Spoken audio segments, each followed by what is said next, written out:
Recording in progress. This section, we're now getting to the crux of what algebra is used for, or how it's used, I should say. We're going to first discuss polynomial division. Why this is important. Because remember, we're trying to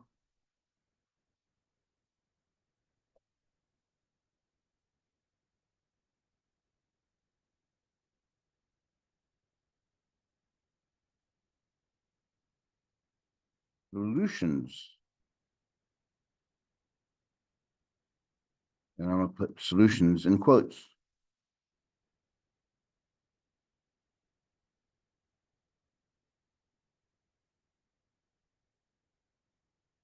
That's our entire goal. Our goal is to find the solutions.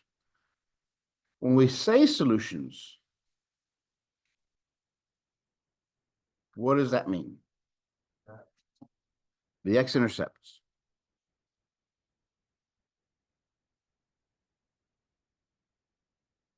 Why are the x-intercepts so important?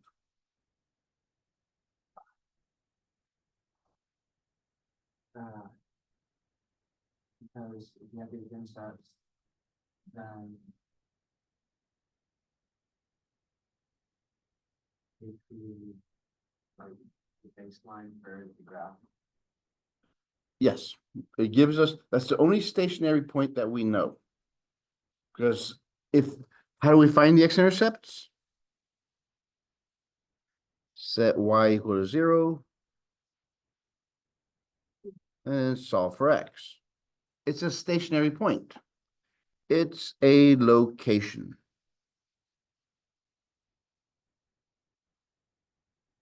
So it's written as a location.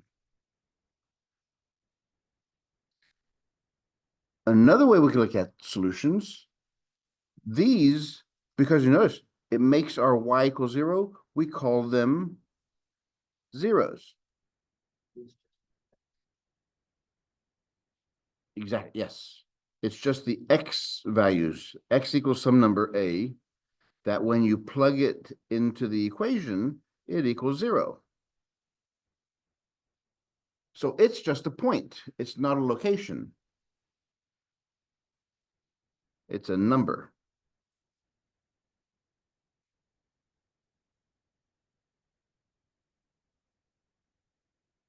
So to find those, we also call the solutions the factors.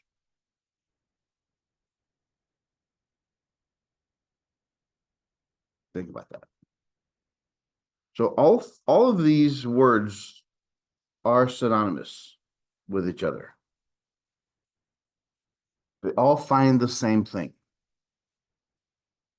in different ways and represent them in different ways. For example, if my polynomial function was x squared plus 3x minus 10, I ask you to solve it. How would you solve that? So you'd set it equal to 0.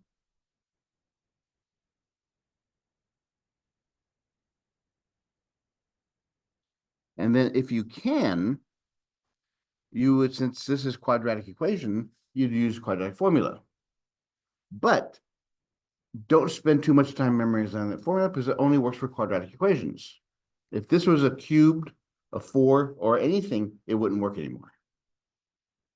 So that's just learning one thing. What we would try to do is we would try to find factors.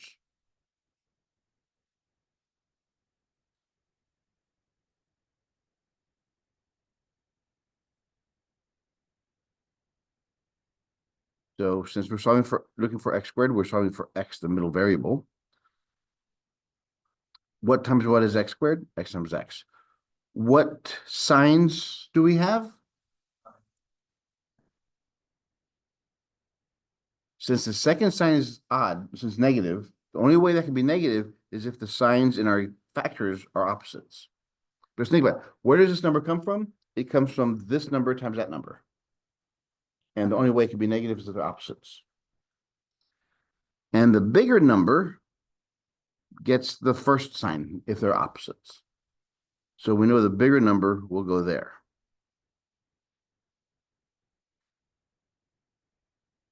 The next step, we have to figure out what two numbers multiply to equal A times C. The leading coefficient and the constant. Forget the signs, because that's taken care of in the equation. So in our case, we have 1 times 10. What times what equals 10? That when we use the second sign, minus, we get the middle number. Right. That is the hardest part of factoring. Because you go through so many different combinations of numbers. Since 5 and 2 are our factors, the bigger number gets a plus. So the 5 goes here and the 2 goes there. Now we have our factors. The reason that's one of our solutions is because from here, what do? Set each of the factors equal to 0 and solve for x. And those are our x-intercepts.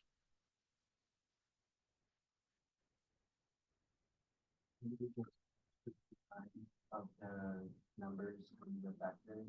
Yes, you can. Yeah, so as we learned from the chapter 2, that whenever we solve for circles, whatever's inside the parentheses is always the opposite number. So since that's x plus 5, the answer is going to be negative 5. That's x plus 2, it's going to be positive 2. But you notice how the answers are written. These are my x-intercepts, but they're written as what form? Zeros. Mm-hmm. And then so we convert the x-intercepts into the actual x-intercepts. So that's why they're synonymous. They mean the same thing, they're just written differently.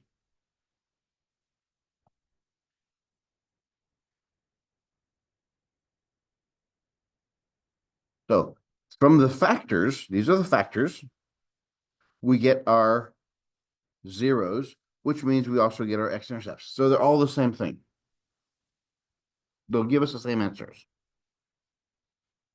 So what we do here is if we take our zeros and plug them into our original equation, it should equal 0.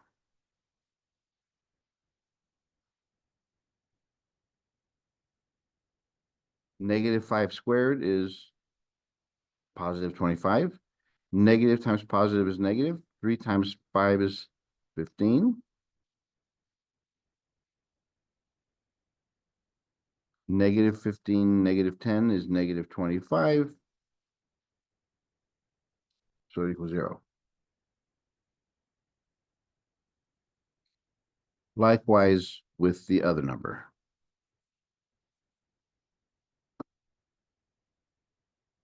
2 squared is 4. 3 times 2 is 6. 4 plus 6 is 10. Minus 10 is 0. This is what we call the CYA. So check your answers. So far, so good?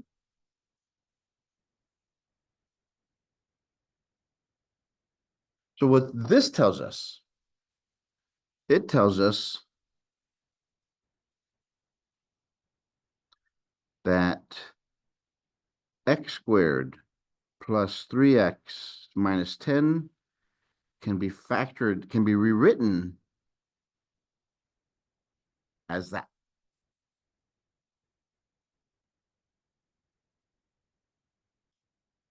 So that's what we've discussed so far. But since this is a product, we can also,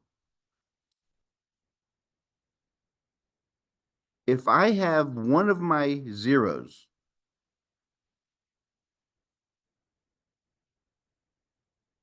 I can be able to find the other zero. Think of it. If this was a number, let's say it was 15. 15 is made up of 3 times 5. These are the factors. If I divide 15 by 3, both sides by 3,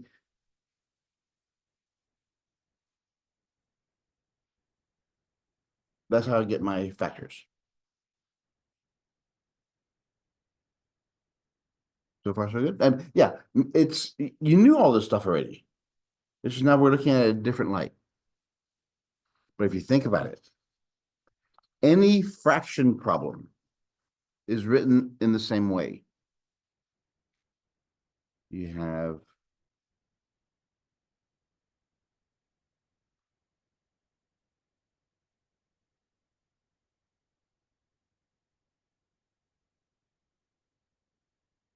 any fraction is written this way.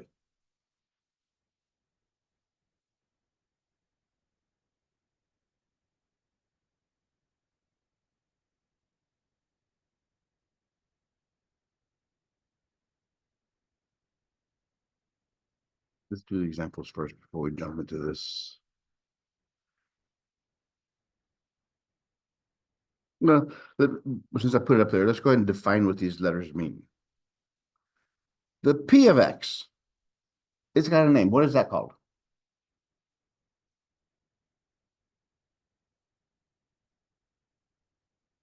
That's called the dividend.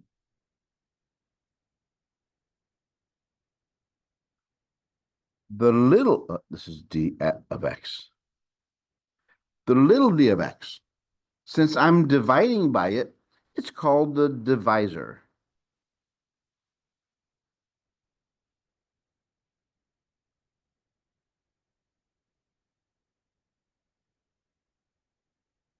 The Q is called a quotient. Pretty much it's the answer. And the R is called the remainder.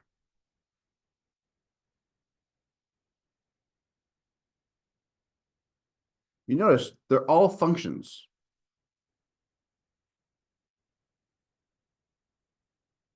For example, the one we just had there, we had x squared plus 3x minus 10 divided by x plus 5. The dividend is the top number. This is P of X. It's divided by a function also, the divisor, D of X. The final answer there is another function, which is my quotient. This is my Q of X. So the remainder is 0, but it's 0 over x minus 5.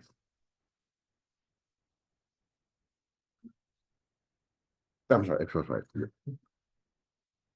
You misheard me. Yeah, so that's what everything breaks down. That's what we give it a actual title now. Our purpose in this section is to learn how to do this. Because notice, if the remainder is 0, then we have a solid answer. Then that's a solid factor. If we had a remainder, that means there wouldn't be a solid answer, so we have to try something else. That's our entire goal here. We're going to be given any size polynomial. Once we do division, if the final answer comes up with 0 remainder, then it's a factor. If it doesn't, then it's not a factor. We move on. Yes. What if we can factor them? Well, yeah, you'll be able to. Well, no, if you can factor the remainder, then it's not a remainder. Because this quotient, it all depends on what the degree is.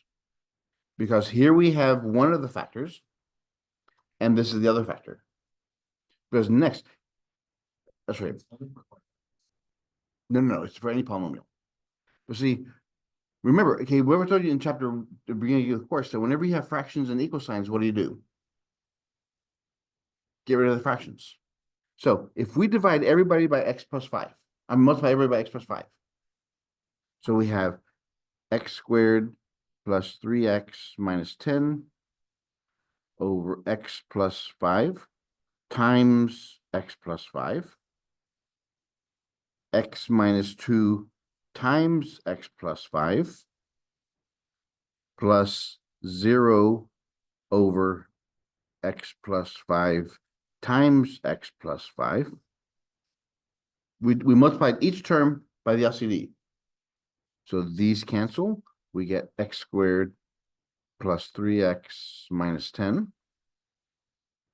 x minus 2, x plus 5. Yeah. So what this shows us now is this is the method by using division, we can get the factors of our answer, of our polynomial. We just have to start off with one binomial. And we're going to learn that the choice of where we start will dictate whether we're going to get a right answer or a wrong answer. You're right. Right off the bat, it could be infinite number of possibilities. It could be x plus 1, x minus 1, x plus 2, x minus 2, and so on and so forth. Or it could be 2x plus 1, 2x minus 1, 5x plus 1. So there's an infinite number of possibilities. But we're going to learn how to narrow those down to a finite set of possibilities. That's what these next two sections are about. So let's look at example 1. Where's example 1? There.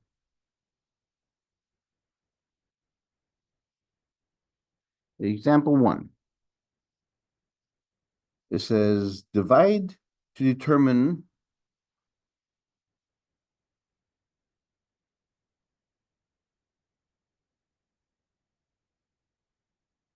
whether x plus 1 and x minus 3 are factors of x cubed plus 2x squared minus 5x minus 6.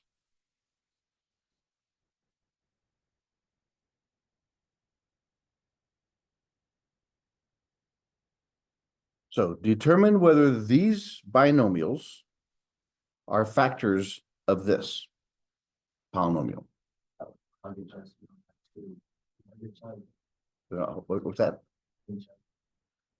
You'll know that there is a way we can plug and chug, but we're not going to do that just yet. Because look at what we just learned. We learned that if this is a factor, if x plus 5 is a factor of that, then the remainder is 0. That's called the remainder theorem. The remainder theorem, which is one of the things we have to learn in this section, the remainder theorem.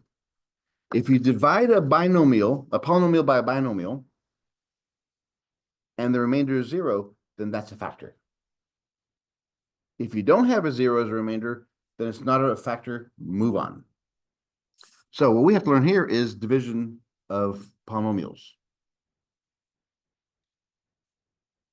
There are two methods of polynomial division. Division. One is long division, and the second is what's called synthetic division.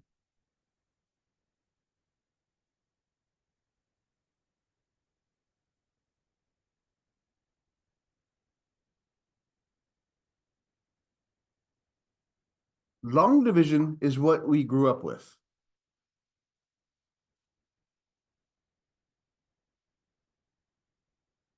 Well, you've seen it before, but now it's going to be a little bit different. See, it's in long division, if we had, let's say, 25 or 26 divided by 5, we have a fraction. So what we're used to, the bottom number goes out here, and the 26 goes in there. How many times is 5 going to 26? 5 times. So 5 times 5 is 25. Subtract those, you get 1. There's your remainder. So what this equation becomes is, there's your quotient. So it equals 5 plus the remainder, 1/5. Or 5 1/5.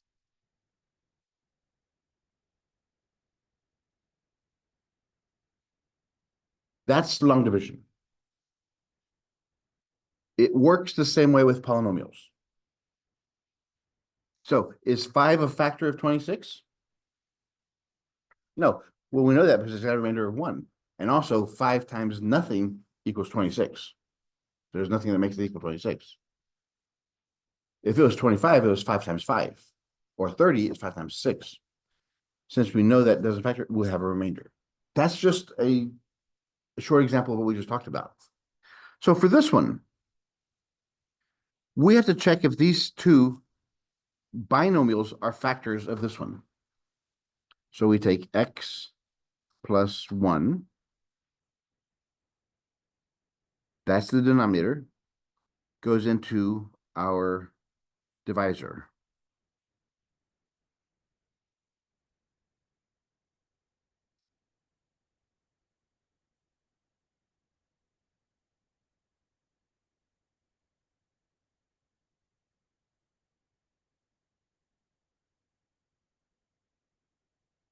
Now, we have to do it the long way.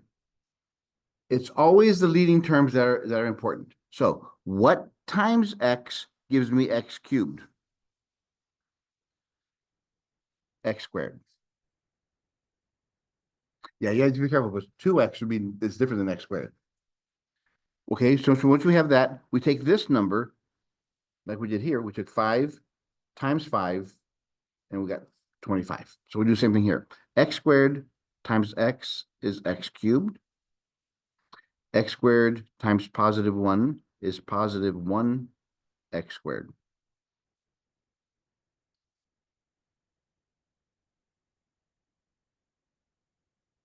Then what do? We subtracted. In other words, we changed the sign of this number. So change the signs here and add. The first term should always cancel. If it doesn't cancel, you did something wrong. So we have 2x squared minus 1x squared is 1x squared. Bring down everything else.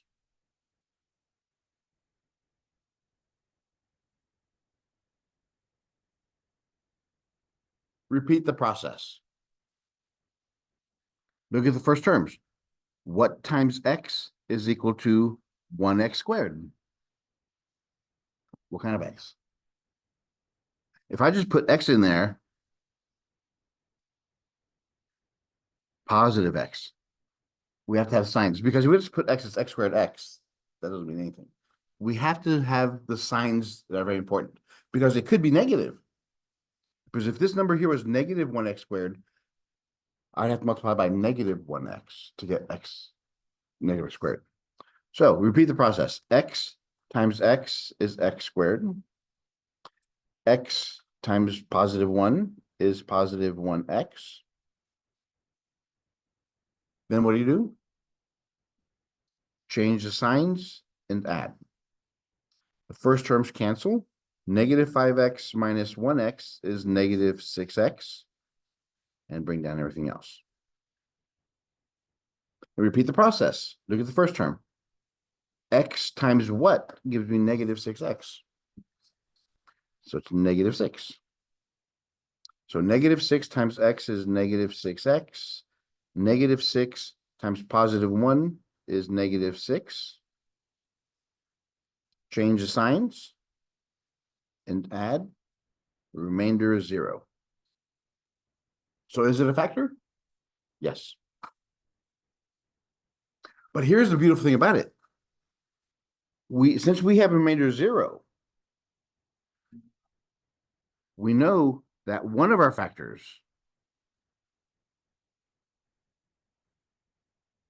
is x plus 1. And this is the remainder of that. And then once we get to quadratic, we have the quadratic formula, or we can factor it. So that's the whole process is, and notice in the quotient, we always have a decreasing of exponents. x2, x1, x0. So let's try the next one. X minus 3. Is it a factor? We could do it one of two ways. We can go ahead and repeat the process, or we can factor this part out. Is x minus 3 a factor of this? Well, yeah, you can factor it out. So if we can factor this down, we get what? What times what is 6 when you subtract them, we get 1?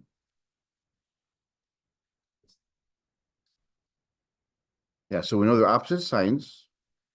The bigger number gets plus. So 3 times 2 is 6. 3 minus 2 is 1.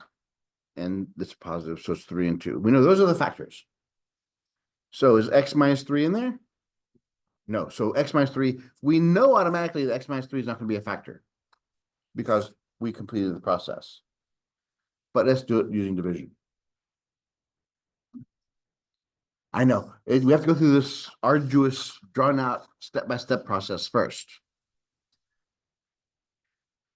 Eventually, I will show you a shortcut, which is synthetic division, which works a lot faster, and it doesn't take up as much space.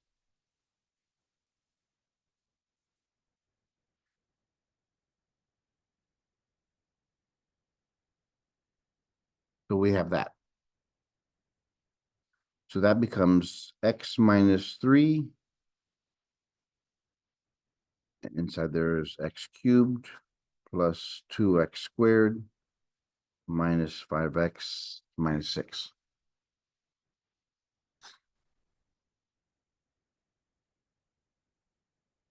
Repeat the process we just did. Look at the first terms. What times x gives me x cubed? X squared. So x squared times x is x cubed. Positive x squared times negative 3 is negative 3x squared. So I did both of those. Change the sign and add. 2 plus 3 is 5x squared. Bring down everything else.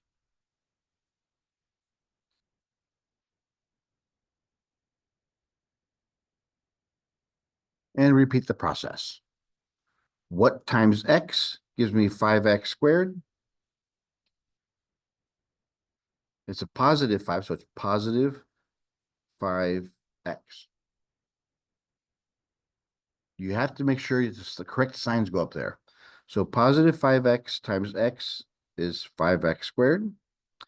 Positive 5x times negative 3 is negative 15x. Change the signs and add. As long as the first term disappears, we're doing good. 15 minus 5 is 10. And bring down the last one.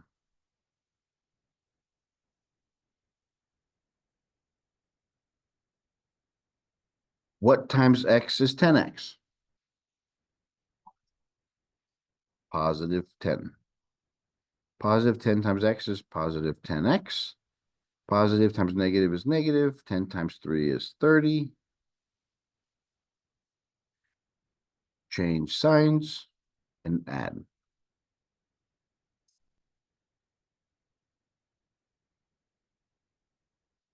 Because the remainder is not 0, we know that x minus 3 is not a factor. So this answer would be written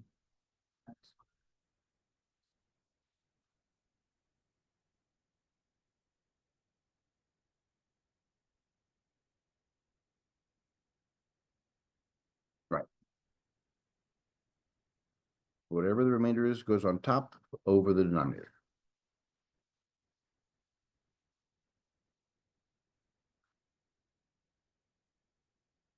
Yes.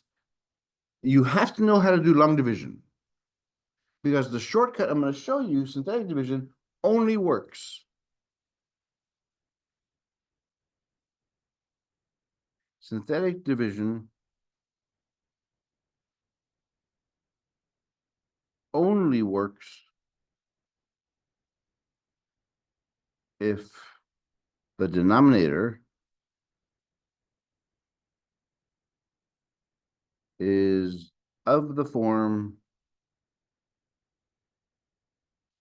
x plus or minus some number. Has to be a linear binomial with no coefficient in front of x. With the leading coefficient has to be 1. If it's not in that form, you cannot use synthetic division. You have to use long division.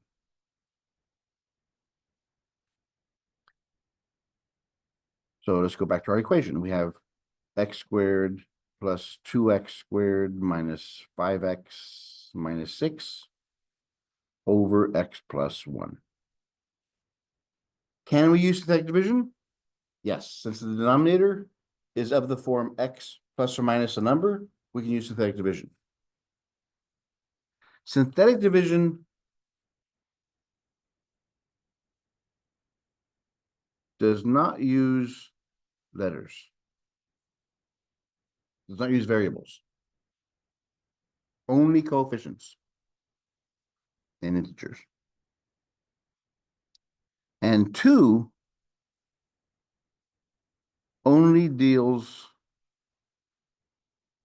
with addition and multiplication.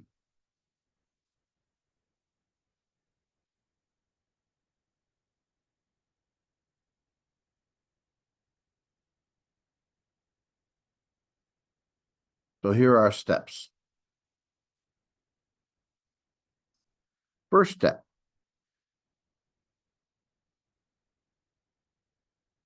Solve the denominator for 0.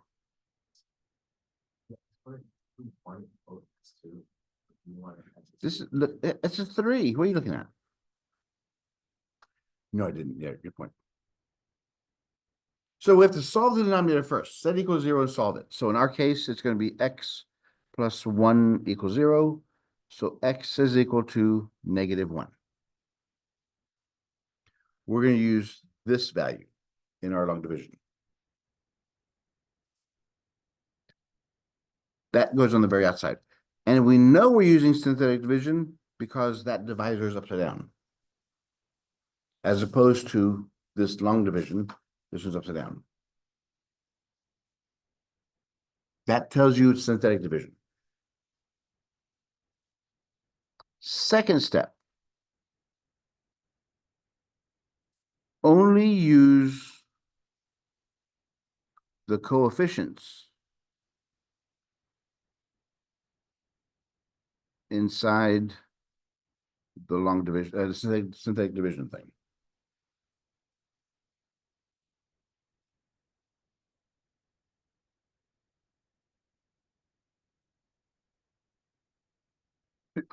Because you have to make sure you have each column allocated.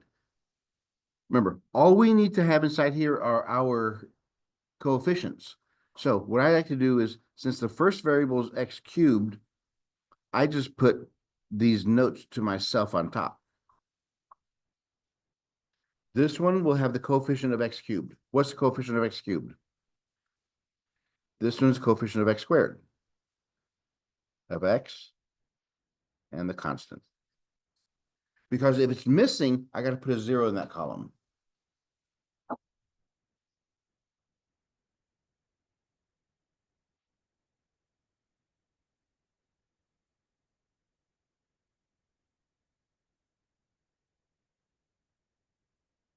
Bring down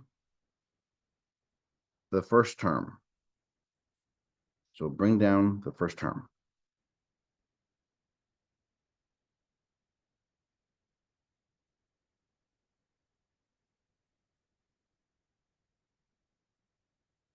Now, the remainder part is a process of multiplication and addition.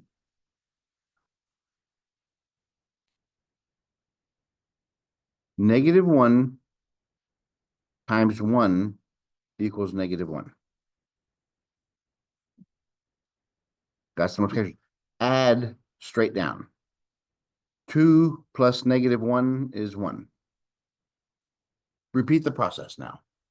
-1 times 1 equals -1.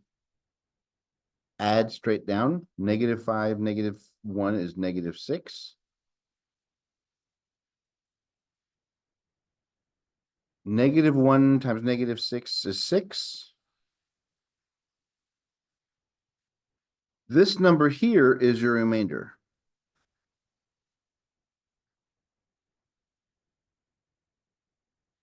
If you have a 0 there, then that is a factor. Then this is a factor of that numerator.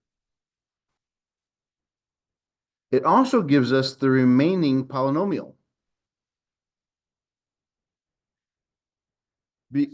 Because remember, the denominator always has to be x plus or minus a number, which means we're always going to take the degree of the numerator and subtract 1 from it. So since it's cubed, that means this one is going to be 1x squared. This one is a positive 1x, and that's the constant. So that's the remainder polynomial. And from here on out, we would simply have to deal with that one. Because once it equals 0, then you're done with that big polynomial. You only have to deal with what's remainder. And likewise, the second part was x minus 3. So we have x equals 3. 1, 2, -5, -6.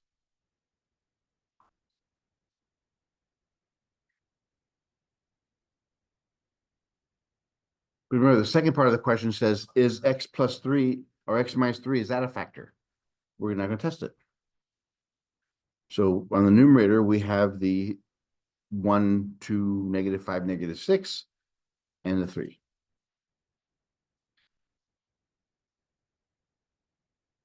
Bring down the first term. Multiply. Oops, what am I doing? 1. 3 times 1 is 3. 2 plus 3 is 5. 3 times 5 is 15. 15 minus 5 is 10. 3 times 10 is 30. 30 minus 6 is 24. There's the remainder, 24.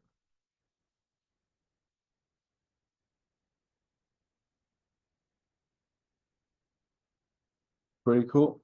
So you notice that we did both of those in this small space, as opposed to taking us a full page, because we have to do both of these earlier.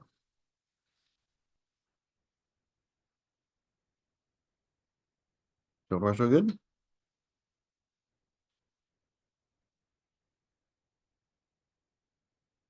Oh, I'll show you another cool thing about the synthetic division.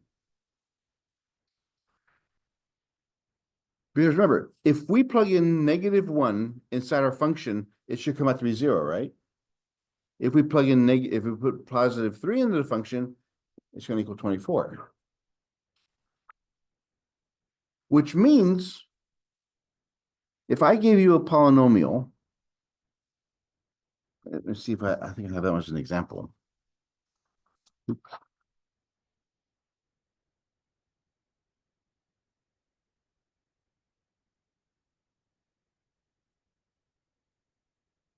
Ah, there it is.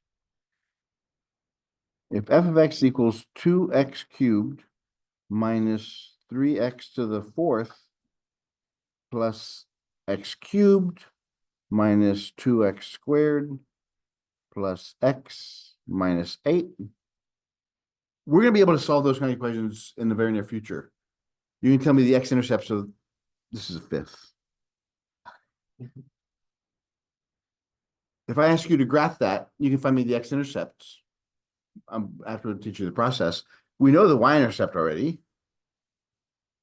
And then we'll know whether the graph is above or below the x-axis when we start doing the graphing.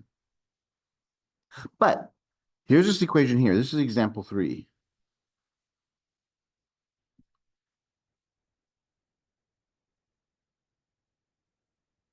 What is f of 10? What would that be?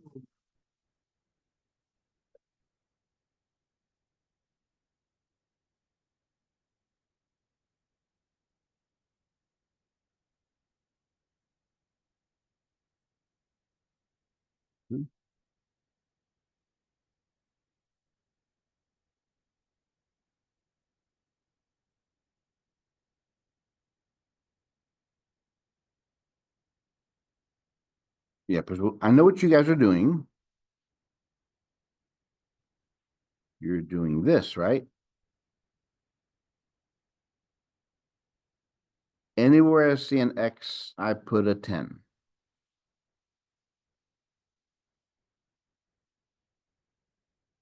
Yeah, but we just talked about that. Since this is the X we're using,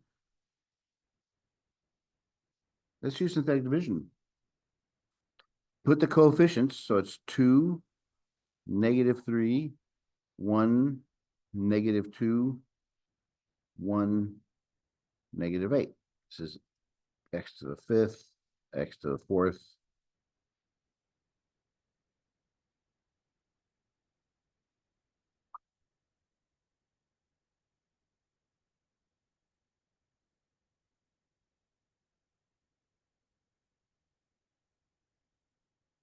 Bring down the first one. So 10 times 2 is 20. 20 minus 3 is 17 times 10 is plus 1.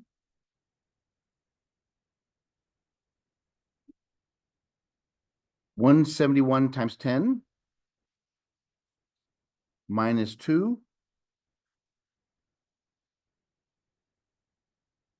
times 10. Put a 0 behind it. Add 1 times 10 minus 8. And there's your answer.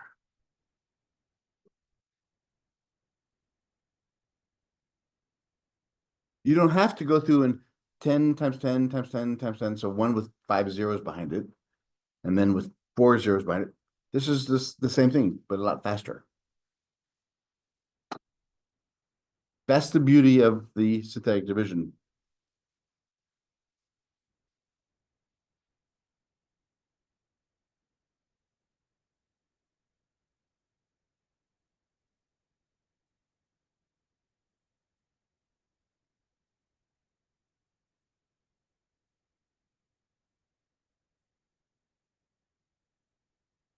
So what would that answer give us?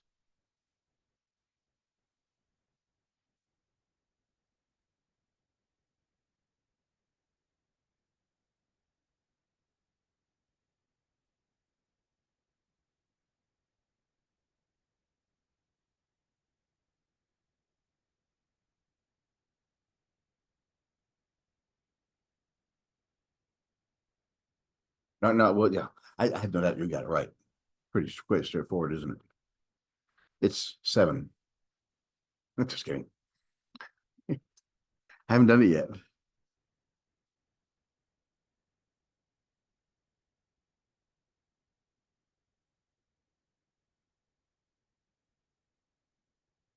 So you start off with that. Bring down the 4. 12.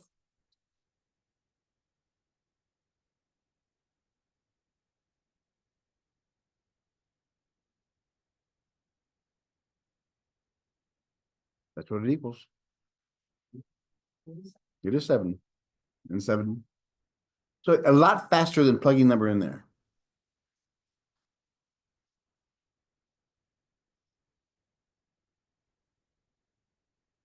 But notice when we have like example 2.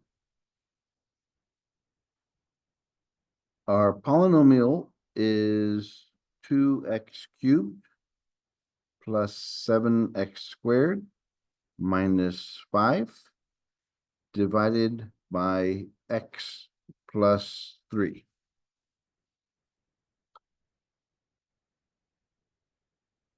Find the quotient and the remainder.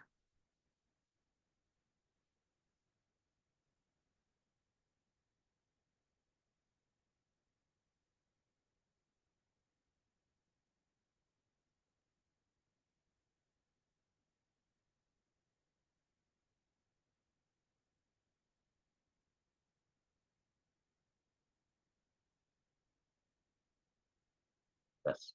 Because now, since it's an equation, the first thing we have to do is take that equation and set it equal to 0. We have to find the 0 of the denominator.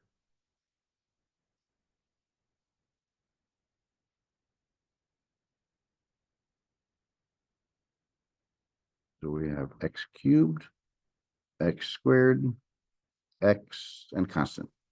So it's 2, 7, 0, -5.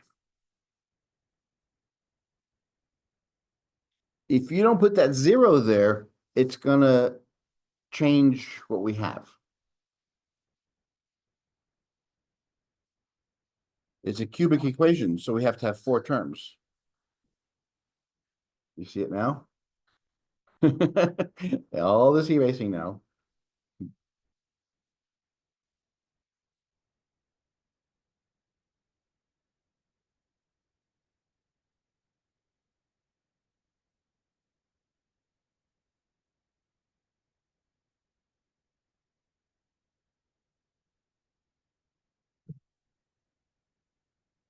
Bring down the first term. -3 times 2 is -6.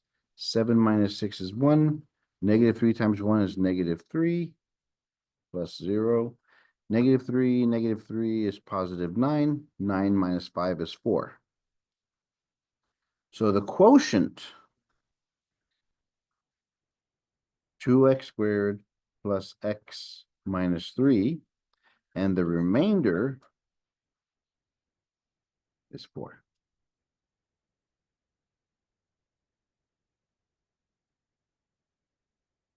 Or, however, x plus three just one division. It's for long division, we're gonna write it out, because this is the remainder, this is what's left. And we know the denominator is x plus, or whatever that is, x plus 3. But for that one, we're just looking for the actual remainder.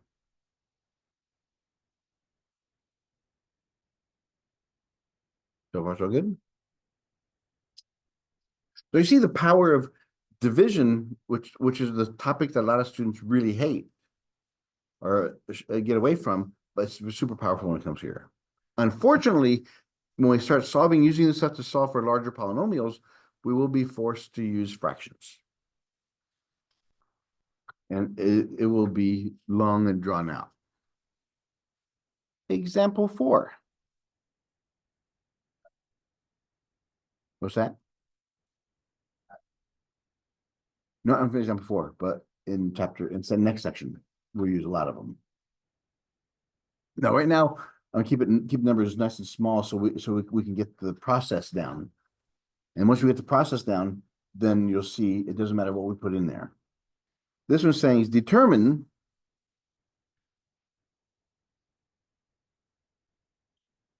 if 5 is a 0 of our function. Our function is, it's like one of these infomercials. X to the 4th minus 26x squared plus 25.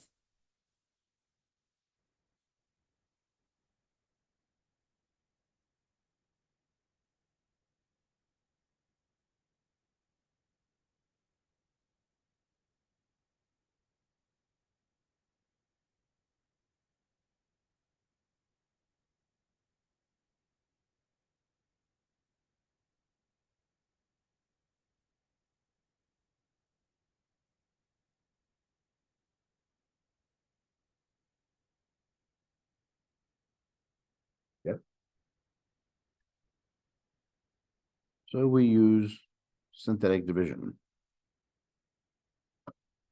X to the fourth, X to the third, X squared, X, and the constant.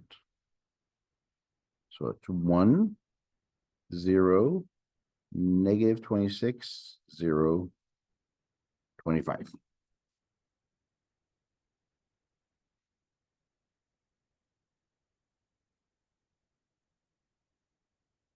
Five times 1 is 5. 5 plus 0 is 5. 5 times 5 is 25. Minus 26 is negative 1. It's negative 5 plus 0 is negative 5. 5 negative 5 is negative 25. 0. So yes, it is a factor. It is a 0. So we know that x equals 5 is a 0.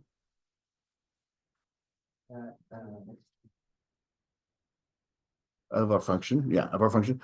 That means x minus 5 is a factor of g of x, of our function.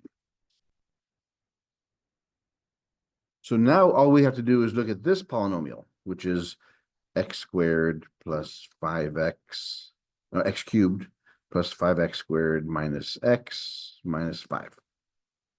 Then we just solve that one. Actually, can we solve that one? Do we have to go further? I mean, do we have to do any more synthetic divisions to solve this one?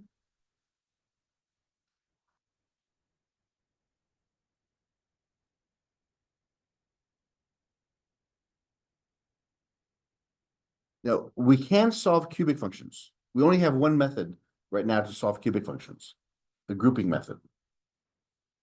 We can take the first two terms, put them together. And since it's the middle term is negative, we have to incorporate that in there. This is called the grouping method. It only works for cubic functions. 4 terms. Can we factor anything out of the first one? Which leaves us with, how about the next one? What can factor out of there? Yeah, a negative 1, which makes it, we have x plus 5.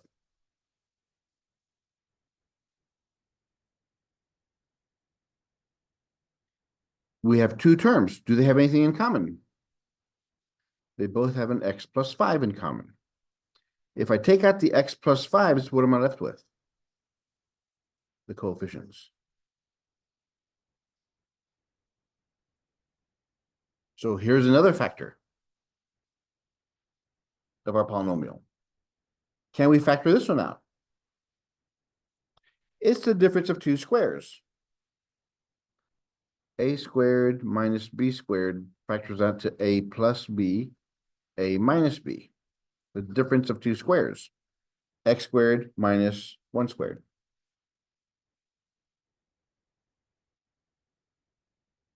Those are our 4 factors.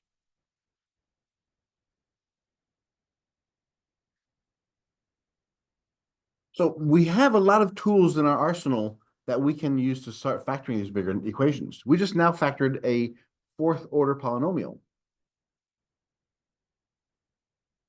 Of course, we had to be given something to start off with.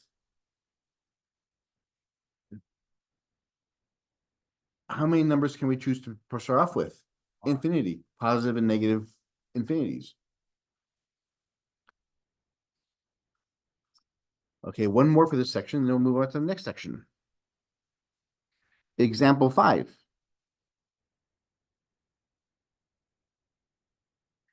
Determine if I is a 0 of our function, where f of x is equal to x cubed minus 2x squared plus x minus 3. How would that work? That's what we're going to figure out. The same thing. We can use synthetic division because what it's asking here is saying that is I a 0? Is that a solution? In other words, is x minus I a factor? That's what it's asking us. So let's put it into synthetic division. 1, -2, 1, -3. X cubed, x squared, x and constant.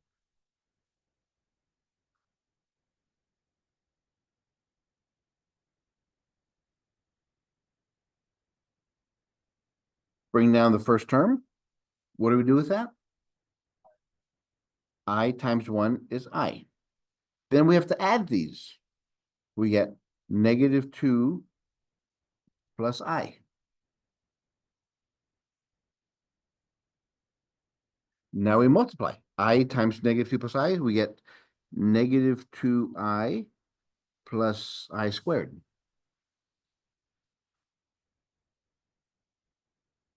What does I squared become? -1.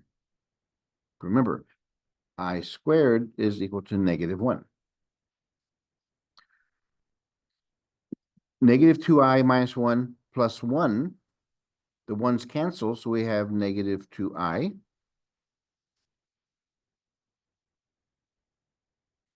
I times -2I is -2I squared, which becomes +2, because the I squared becomes -1. All it really does is change the sign of the coefficient. So -3 plus 2 is 1.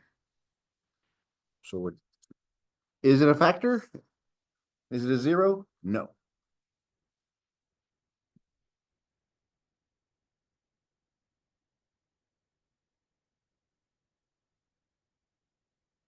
Let me check this again. So let me first make sure the function's correct.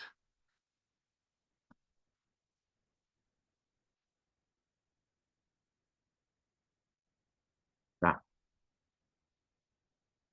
It should have been x cubed minus 3x squared plus x minus 3.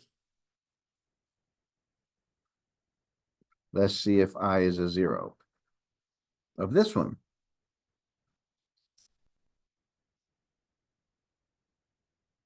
One, -3, 1, -3.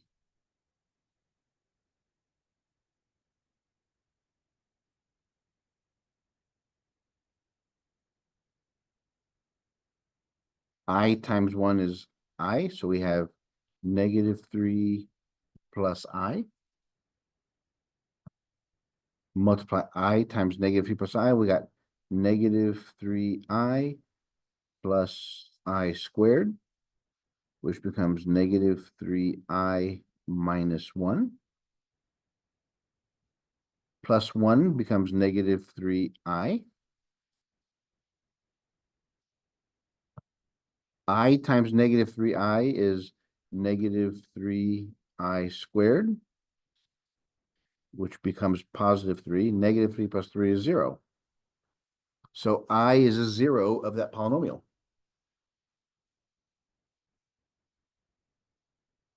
Yes, I is a 0 of g of x.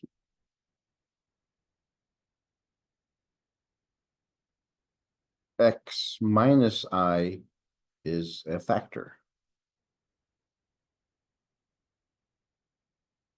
of g of x. You see how the zeros equates to being factors now.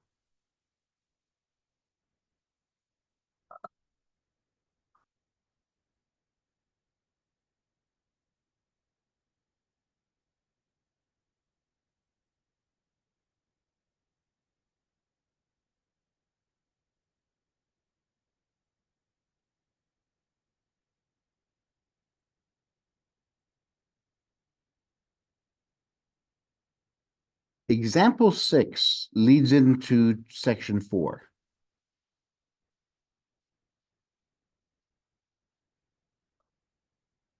Any questions about those? So example 6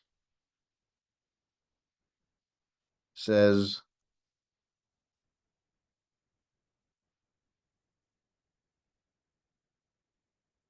factor this polynomial.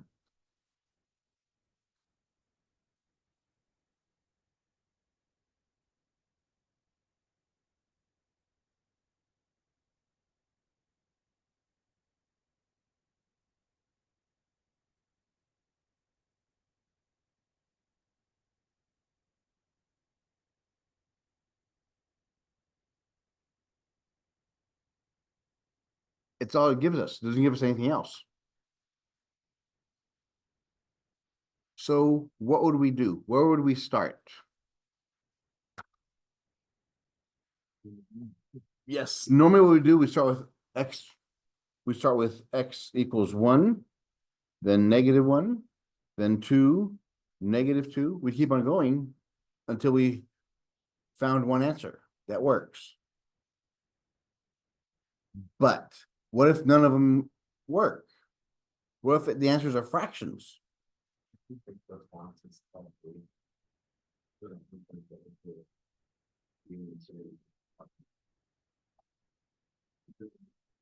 Okay, if we did grouping, let's check that out. So we have x squared here, which is x minus 3. The next one, we take out a -2, which makes it 3x plus 4. No, because these aren't the same. You'll try, that's the first thing you'd look at. If you have 4 terms, can we use grouping? Always look for the simple way out first. It's not wrong, it'll save you some time. But since we don't have the same factors, we can't use grouping. Which now brings us to section 4.